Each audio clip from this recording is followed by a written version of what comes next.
जय श्री राम। भारत में आज्ञा तीन प्रकार बापा देखा जाती।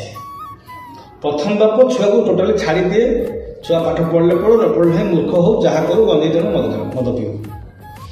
आउ गोटे प्रकार बापा अच्छा जे कि छुआ को संपूर्ण भाव घरे आयत कर रखती निज हाथ मुठारे।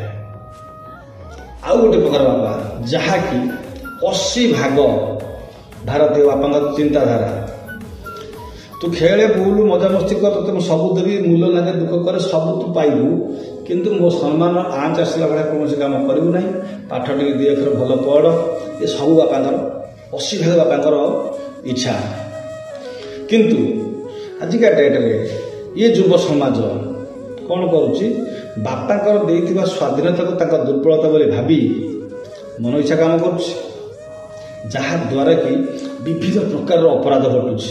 आप लक्ष्य करूँ भारी भितरिया कथा आज्ञा। जय श्री राम।